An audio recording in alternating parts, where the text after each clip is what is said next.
కడప జిల్లా పొద్దుటూరు రంగమేశ్వర స్వామి దేవస్థానం దోచుకున్న ఆస్తులను తిరిగి ఇవ్వాలని రోడ్డుకెక్కిన హిందూ సంఘాలు. తనిఖీకి వచ్చిన తర్వాత ఇక్కడ ఉన్న స్థానికంగా ఉండే ఈవో తర్వాత అక్కడ ఉన్న గుమస్తా వీళ్ళు సహకరించలేదని ఒక మాట చెప్పారు.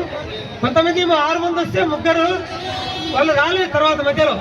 అంటే ఈ విధంగా ఏదో సాగు చూపించి వాళ్ళ తర్వాత అర్ధాంతరంగా ఆపేసి విచారణ వెళ్ళిపోవడం జరిగింది. వాస్తవంగా 22లో ఒక ఆమె రత్నం అనే ఆమె 253 గ్రాములు ఇచ్చారు వెండి. అట్లాగే 23లో ఒక అన్నపూర్ణం అనే ఆమె 16 గ్రాముల బంగారు ఆభరణం అమ్మవారికి చేయించారు. అయితే ఇది బయటపడిన తర్వాత వాళ్ళు ఏం చేశారు, ఒక ఆభరణం తీసుకొచ్చి ఇచ్చారు. తీరాది పరిశీలన చేస్తే అది నకిలీదని తేలింది. ఆ తర్వాత మళ్ళీ ఒత్తిడి చేసిన కారణంగా ఇంకో వస్తువు తీసుకొచ్చారు.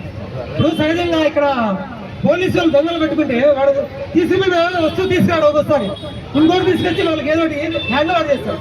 అట్లా శంకర బాలాజీ కూడా తాను ఏదైతే ఆ రోజు అంటే స్వయంగా అతనికి అప్పచెప్పారు భక్తులు, ఆ హారంగా అతను ఇంకో హారం తెచ్చిచ్చాడు.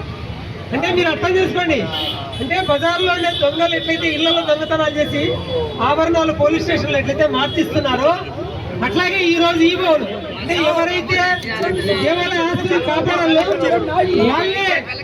వాళ్ళే ఈ రోజు ఈ విధంగా చేస్తున్నారంటే ఒకసారి దేవాలయంలో ఏం జరుగుతుందో హిందూ సమాజం అర్థం చేసుకోవాలి ఈ రోజు.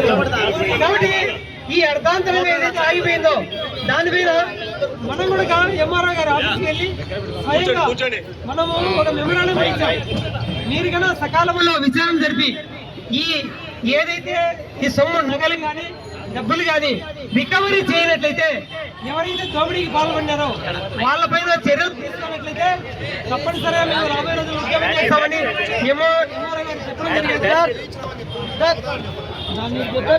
దాని కారణంగానే ఈరోజు అంటే దానికి అనుగుణంగానే అటువైపు నుంచి అంటే ప్రభుత్వం కానీ ఎండోమెంట్ శాఖ కానీ వీళ్ళపైన చర్యలు తీసుకునే కారణంగా ఈ రోజు మనం ఇక్కడ తెలియజేయడానికి ఎందుకంటే తెలుసు ఈ రోజు రాష్ట్ర వ్యాప్తంగా దేవాలయాలకు.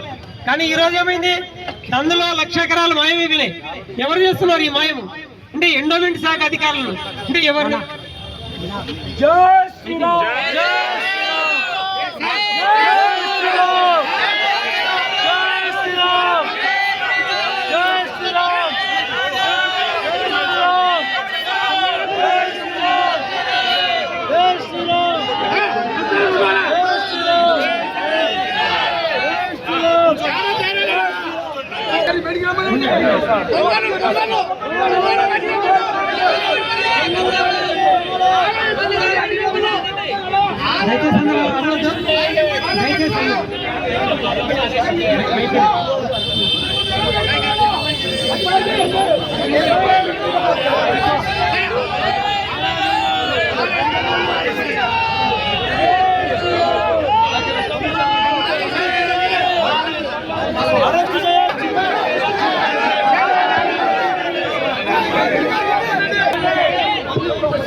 అందరూ మాట్లాడుతూ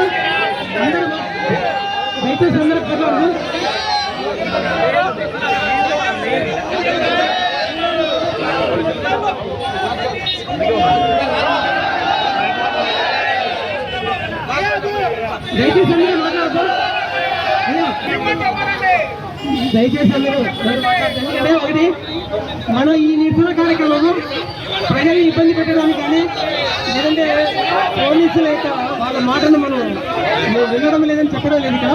ఎందుకంటే ఇది దేవాలయానికి సంబంధించిన సమస్య, ఇది మన అందరికీ సంబంధించిన సమస్య కాబట్టి అందరూ కూడా దయచేసి అంటే కొద్దిగా సహకరించాలని చర్యలు చేపట్టాలి. అన్నిటికంటే ముఖ్యంగా ఎందుకంటే శంకర బాలాజీ బాబు అని స్పష్టంగా తేలిపోవడం మేము ఈరోజు డిమాండ్ చేస్తున్నాం.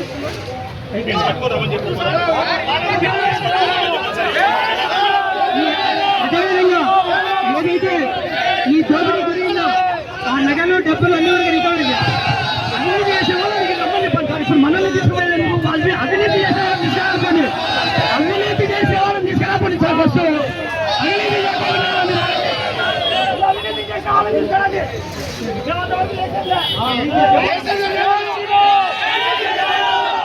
ఆవేశపడి మాట్లాడుతున్నా పెద్దలు చెప్పి